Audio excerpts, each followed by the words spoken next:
যারা দেখছেন সবাইকে শুভেচ্ছা জানাচ্ছি। আমি অ্যাডভোকেট জহিরুল আলম। আমি আসলে নিজের মতো করে কিছু কথা বলার জন্যে, আপনাদের সাথে কিছু বিষয় শেয়ার করার জন্যে এসছি। আজকে আলোচনা করতে যাচ্ছি। বিষয়টি হচ্ছে যে আমরা সকলেই আসলে আমাদের দেশের বিষয় নিয়ে উদ্বেগ উৎকণ্ঠায় থাকি। কারণ আমরা সবাই চাই যে সামগ্রিকভাবে দেশের একটা যে পদ্ধতি আছে, শাসন পদ্ধতি কিংবা সামাজিক অবস্থান, এগুলোর একটা পরিবর্তন হোক। কিন্তু সেটা হয় না। আর এই না হওয়ার কারণ আমরা বিভিন্নভাবে নিরূপণ করে থাকি। এগুলোর দায় আমরা বিভিন্ন ব্যক্তির উপর, বিভিন্ন গোষ্ঠীর উপর এক এক সময় নিজের অবস্থান অনুযায়ী আমরা আরোপ করে থাকি। আমার কাছে একটা জিনিস যেটা মনে হয় যে আসলে এই যে অবস্থার পরিবর্তন হচ্ছে না, এটার জন্যে হ্যাঁ, নিশ্চয়ই আমরা নিজেরাই দায়ী। কেননা আমরা জানি যে একটা দেশের নাগরিকরা যেরকম হয়, শাসকও সেরকম হয় অধিকাংশ ক্ষেত্রেই, বা এটাই চিরায়ত একটা কথা। কিন্তু তথাপি কিছু কিছু বিষয় আমরা সকলেই জানি কিন্তু উপলব্ধি করি না। এরকম কিছু বিষয় আমার কাছে মনে হয় যেগুলোর জন্য আসলে আমরা আমাদের অবস্থার পরিবর্তন করতে পারি না। যেমন সব কিছুতে রাজনীতিকরণ মূলত একটা বিষয়। কারণ দেশের যে উন্নয়ন পরিকল্পনা কিংবা একটা সরকার যখন একটা দেশের বাজেট প্রণয়ন করে, সেই বাজেটের অর্থ যখন ব্যয় হয়, সেটা সেই ধারাটা তো একেবারে তৃণমূল পর্যায় পর্যন্ত চলে আসে। এই ব্যয়ের উপর কিংবা ব্যয়ের পদ্ধতিগত বিষয়ের উপরেই কিন্তু একটা দেশের অবস্থান অনেক কিছু নির্ভর করে। কারণ সামাজিক অবস্থানের সাথে অর্থনৈতিক অবস্থান অঙ্গাঙ্গিভাবে জড়িত। অর্থনীতি হচ্ছে যে কোনো একটা দেশের মূল চালিকা শক্তি, এবং সামাজিক পরিবর্তন অর্থনৈতিক অবস্থার উপর নির্ভর করেই সূচিত হয়। একটা দেশ যখন তার অর্থনীতি বিভাজন করে, অর্থনীতি নিয়ন্ত্রণ করে, টাকা ব্যয় করে, তখন কোন পদ্ধতিতে, কাদের মাধ্যমে ব্যয় হয়, কিভাবে হয়, এটার উপর অনেক কিছু নির্ভর করে। আমাদের দেশে কি হয়, এই যে এত এত উন্নয়ন প্রকল্প বিগত সরকারের সময় উন্নয়নের মহড়া হয়েছে, এখন সেগুলো শ্বেতপত্রের মাধ্যমে বেরিয়ে আসছে যে এগুলোর পিছনে কীভাবে দুর্নীতি হয়। প্রশ্নটা হচ্ছে আগামী দিন কি সেটা হবে কি না, বা হলে কেন হয়, এটা কেন রোধ করা যাচ্ছে না। আমি ব্যক্তিগতভাবে মনে করি বর্তমান যে অন্তর্বর্তীকালীন সরকার আছে, এটা আমাদের দেশের জন্য অত্যন্ত গুরুত্বপূর্ণ। কারণ এই অন্তর্বর্তীকালীন সরকারের যিনি প্রধান আছেন, তিনি বিশ্ববরেণ্য একজন ব্যক্তি এবং প্রকৃত অর্থে তিনি একজন দেশপ্রেমিক। কেননা আমি সেটা অন্তত মনে করি। কারণ ওনার চাওয়া পাওয়ার তো কিছু নেই। পৃথিবীতে একজন মানুষ হিসেবে জন্মগ্রহণ করে উনি অনেক কিছু অর্জন করেছেন, সেগুলো আমরা জানি, এগুলোতে আমি নাই বা গেলাম। তার চেয়ে বড় কথা হচ্ছে উনি আন্তর্জাতিক বিশ্ব সম্পর্কে ওনার অনেক বেশি ধারণা আছে, যেটা হয়তো আমাদের অন্যান্য অনেকেরই নেই। আমাদের দেশের যারা শাসক ছিলেন বা ভবিষ্যতে সম্ভাব্য আছেন, তাদের চেয়ে উনি বয়সেও প্রবীণ এবং বহির্বিশ্বের অনেক কিছু উনি দেখেছেন, অনেক সমাজের সাথে উনি চলেছেন। এমনকি ওনার অনেক ধারণা আন্তর্জাতিক বিশ্ব গ্রহণ করছে, ওনার অনেক আইডিয়া। কাজেই এই ব্যক্তিটা যদি এই দেশটাকে ভালো কিছু দিতে চান, ওনার পক্ষে সেটা সম্ভব। ওনার জ্ঞান, গরিমা, অভিজ্ঞতা সব কিছুই সেগুলোকে সমর্থন করে। তো ওনারা যেটা চাচ্ছেন, দেশের যে পরিবর্তনটা করতে চাচ্ছেন বা যে একটা পদ্ধতি আনতে যাচ্ছেন, সেটা কতদূর হবে আমি জানি না। কিন্তু আমি যেটা মেইনলি বলতে চাচ্ছিলাম, আমার প্রথম আলোচনাটা যেটা ছিল যে আমরা কিভাবে আমাদের রাজনীতিকরণ আমাদের এই বিষয়গুলো নষ্ট করে দিচ্ছে, এবং যেটা হয়তো এই বর্তমান সরকারের মাধ্যমে ভিন্ন একটা ধারা আসলে পরিবর্তন একটা আসতেও পারে। সেটা হচ্ছে যে এই যে বরাদ্দটা হলো, যে কোনো একটা কিছুতে উন্নয়ন একটা প্রকল্প হলো, সেই প্রকল্পটা কে বাস্তবায়ন করে? ঠিকাদার কিংবা প্রকল্প বাস্তবায়ন কমিটি? অবকাঠামোগত উন্নয়ন আমাদের সরকার কি করে?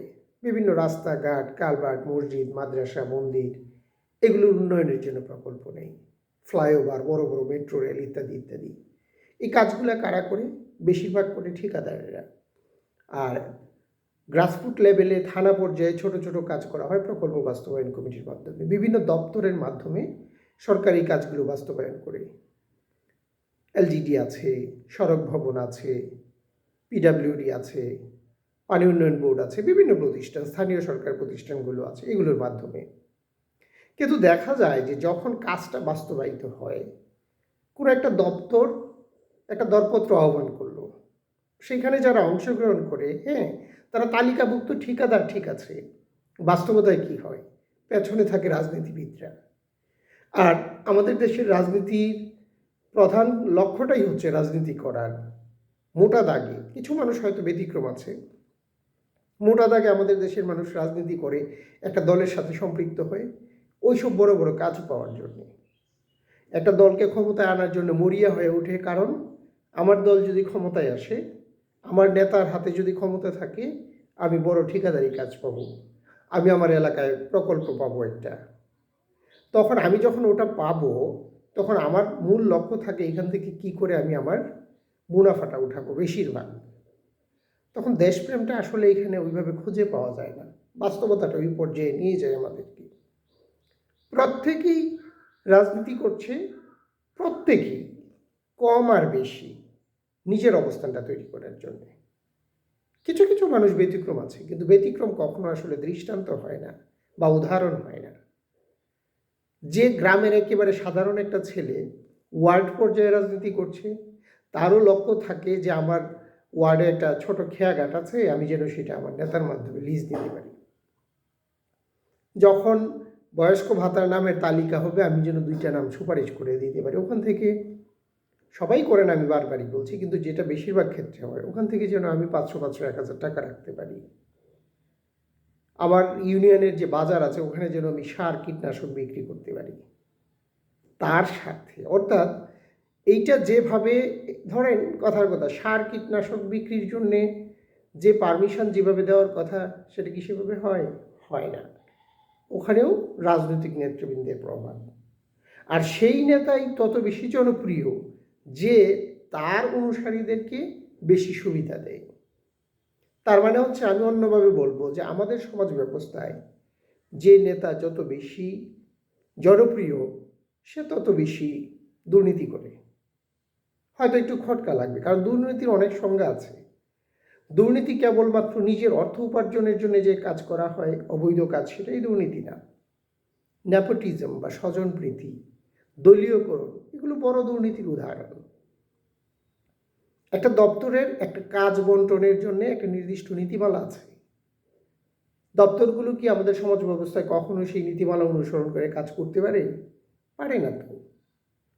যখন একজন বড় নেতা হয়, তখন উনি তার লোকদেরকে কাজটা দেওয়ার জন্য ওই দপ্তরের একজনকে ফোন দেয় বা কোনোভাবে একটা যোগাযোগ করে, একটা পার্সু করে, তাই না? ওইভাবেই তাদের মতো করেই তখন কিন্তু ওগুলো বিভাজিত হয়, বন্টন করা হয়। তাহলে এটা কি দুর্নীতি না? এটাও এক প্রকার দুর্নীতি। কিন্তু ওই নেতা তত জনপ্রিয়তা পায়, যে যত বেশি তার কর্মীদেরকে সুবিধা দিতে পারে, সে তত জনপ্রিয়তা পায়। কর্মীদেরকে, সর্বস্তরের জনগণকে না কিন্তু। এমনকি আমাদের সমাজে যদি একটা গ্রাম্য দরবারও হয়, সালিশও হয়, দুইজনের মধ্যে ঝগড়া হয়েছে, হয়তো 2টা পাশাপাশি পরিবারের মধ্যে একটা হাঁস নিয়ে বা একটা মুরগি নিয়ে ঝগড়া হয়েছে, সেই ঝগড়ার এক পর্যায়ে একজন আরেকজনকে একটা থাপ্পড় দিয়েছে, হ্যাঁ, বা দেয়নি, সামান্য ঝগড়াই হয়েছে, এটা নিয়ে একটা সালিশ হবে। ওই সালিশে দুইজন গ্রামের দরবারি যারা মুরব্বী আছে, বা মুরব্বী বলতে এখন তো আর দরবারি বয়স্ক মানুষকেই বোঝায় না, একটা সময় বোঝাতো দরবারি মানে বয়স্ক মানুষ। মোট কথা, দুইজন নেতা আসলেন দরবার করতে। ওখানে নেতা হিসাব করবে যে কোন লোকটা আমার পক্ষের, কে আমার দিকে থাকবে, তাকে সে জয়ী করবে। আর ওই লোক দুইটা পক্ষ চিন্তা করবে কাকে ধরলে আমি জয়ী হব। এইভাবে আসলে একটা অ্যালাইন হয় মানুষের মধ্যে, একটা সিন্ডিকেট হয়, নেক্সাস তৈরি হয়। আমরা এই যে দ্রব্যমূল্যের জন্য বিভিন্ন সিন্ডিকেটকে দায়ী করি, আসলে সিন্ডিকেট কোথায় নাই? সব জায়গায় সিন্ডিকেট। আমাদের রাজনৈতিক বলয়টাই এরকম হয়ে গেছে যে আমরা একটা মোটা দাগে একটা সিন্ডিকেটের অংশ।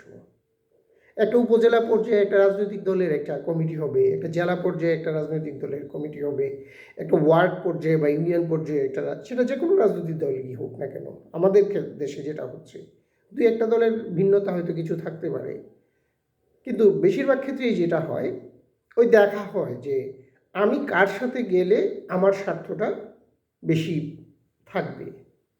হ্যাঁ, বলা যেতে পারে যে হ্যাঁ, স্বার্থের জন্যই তো পৃথিবী, স্বার্থ থাকবে, বাট আমাদের এই ক্ষেত্রে যে স্বার্থটা রাখা হয় সেটা কিন্তু অন্যায় স্বার্থ। কৃষি অফিসে 5টা ধান কাটার মেশিন এসছে, কে পাবে? কৃষি কর্মকর্তা কিন্তু প্রকৃত কৃষক ওই অর্থে নির্ধারণ করতে পারবেন না।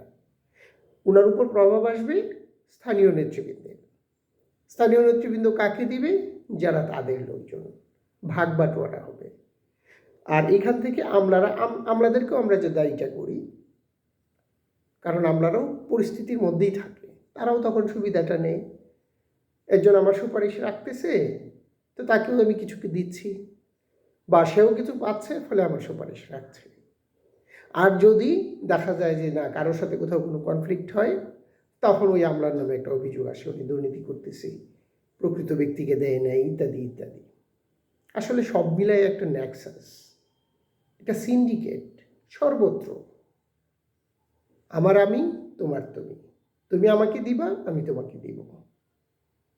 তো এটার বাইরে হ্যাঁ, আমরা বলতেই পারি যে এটাই তো পৃথিবী, এইটা পৃথিবী, কিন্তু তারপরেও প্রত্যেকটা কাজের একটা সিস্টেম আছে, পদ্ধতি আছে। আমরা যতদিন আসলে এই পদ্ধতি থেকে বের না হতে পারবো, ততদিন আসলে কখনোই প্রকৃত অর্থে আমাদের মঙ্গলটা আসবে না। এখন বের হওয়ার জন্য আমাদের কী করণীয়, সেটা আমার মতো সাধারণ মানুষের বক্তব্য না, সেটা অনেক বুদ্ধা ব্যক্তি আছেন, ওনারা হয়তো এগুলো নিয়ে চিন্তা করে।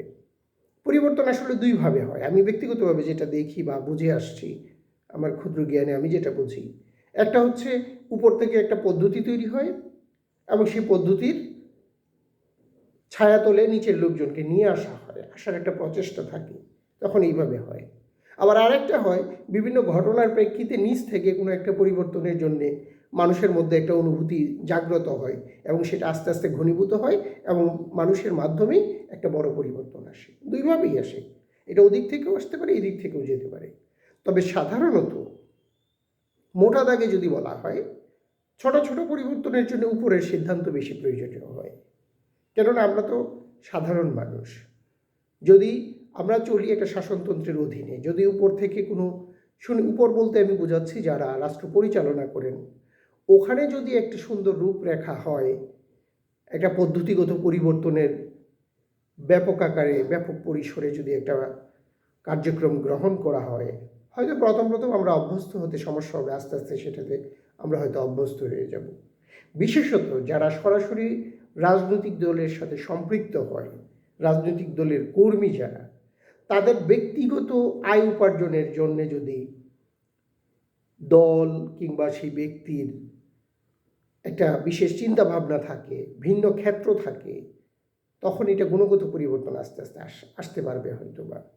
কারণ যখন একজন রাজনৈতিক ক্ষমতাধর ব্যক্তি যখন একটা ঠিকাদারি কাজ করেন, তখন তো উনি ওনাকে দমানোটা কঠিন, উনি ওনার মতো করেই করবেন, সেটা যে দলেরই হোক। আগে আওয়ামী লীগের হয়েছে বা একসময় বিএনপির হয়েছে, কম আর বেশি, এটা নিয়ে বিতর্ক হয়। আসলে আমরা সবাই এই নিয়ে বিতর্ক করি, ও বেশি করেছে, ও বেশি করেছে, কিন্তু প্রকৃত অর্থে এটাই তো কাজ, করবেটা কি?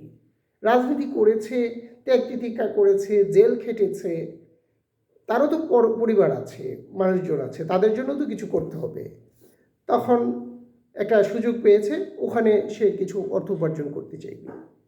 তার মানে এই সিস্টেমটারই পরিবর্তন দরকার। যার যে কাজটা করা দরকার তাকেই সেই কাজটা দেওয়ার পরিস্থিতি তৈরি করা দরকার। এরকম হলেই বোধ হয় সেটা ব্যক্তি পর্যায়েও দরকার, জাতীয় পর্যায়েও দরকার, প্রাতিষ্ঠানিক পর্যায়েও দরকার। আমার কাছে এগুলো মনে হয় আর কি। আমি নিজেও এক সময় রাজনৈতিক দলের সাথে সম্পৃক্ত ছিলাম, রাজনীতি করেছি, বিভিন্ন সংগঠন করেছি। এখন হয়তো সাংগঠনিকভাবে অতটা সক্রিয় নই, কিন্তু এই অনুভূতিগুলো আমার ভেতরে কাজ করে। আমার কাছে মনে হয় যে কোথায় কি এরকম, এই কথাগুলো একটু শেয়ার করলাম। আসলে আমি জানি না আমি কি বলতে চেয়েছি তা বলতে পেরেছি কিনা। সবাইকে ধন্যবাদ।